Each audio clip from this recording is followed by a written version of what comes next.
नमस्कार मित्रांनो, आज मी तुम्हाला सांगणार आहे गुरुचरित्राचा अध्याय 2, गुरुचरित्राची उत्पत्ती आणि श्रवण महात्म्य. श्री दत्तात्रेयाय नमः. ओवी 1. सिद्ध म्हणे श्रोत्यांसी, ऐका कथा श्रद्धेसी. गुरुचरित्र महिमा थोर, सांगेन मी सविस्तर.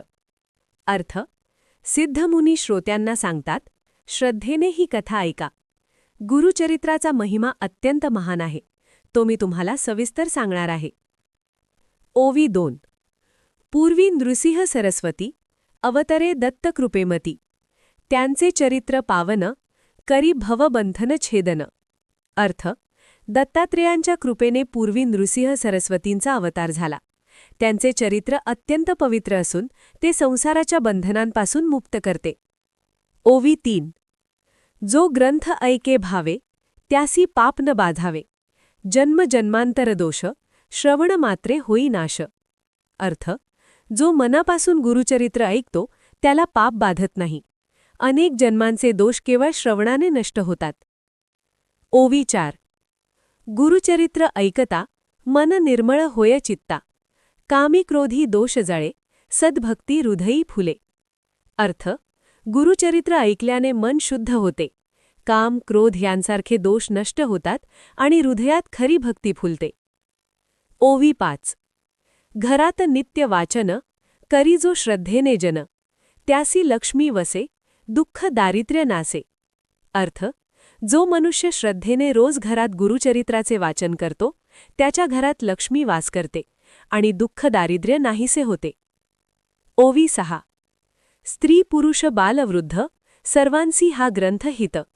संतती सौभाग्य देई, गुरुकृपा सदैव राही. अर्थ: हा ग्रंथ स्त्री पुरुष बालक वृद्ध सर्वांसाठी हितकारक आहे. तो संतती सौभाग्य देतो आणि गुरुकृपा सदैव प्राप्त होते. ओवी 7. जो करे पारायण, नियम श्रद्ध पाळून. त्यासी रोग भय नसे, आयुष्य सुखी वसे. अर्थ: जो नियम आणि श्रद्धेने पारायण करतो त्याला रोग व भीती नसते आणि आयुष्य सुखी होते. ओवी 8. संकटकाळी स्मरण, करी जो दत्तचरण. क्षणमात्रे उद्धार, गुरु करी भव पार. अर्थ: संकटाच्या वेळी जो दत्तांच्या चरणांचे स्मरण करतो त्याचा गुरु क्षणात उद्धार करून त्याला संसार सागर पार करतात. ओवी 9. यमभय त्यासी नसे, जो गुरुचरित्र वाचे. गुरु आज्ञेचे पालन, करी जो शुद्ध मन. अर्थ: जो शुद्ध मनाने गुरुचरित्र वाचतो आणि गुरु आज्ञेचे पालन करतो त्याला मृत्यूचे यमाचे भय राहत नाही.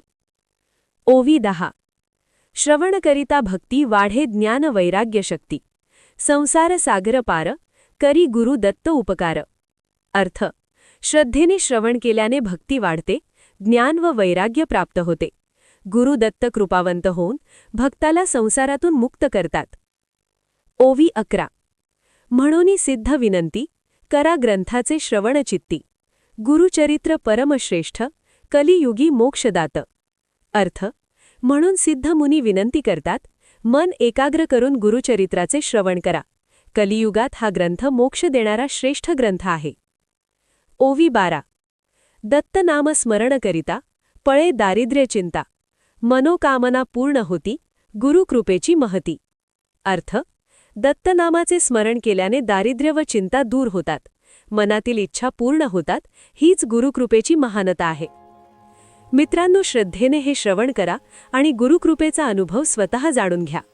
जर हा व्हिडिओ आवडला तर लाईक शेअर आणि सबस्क्राईब करायला विसरू नका. नमस्कार.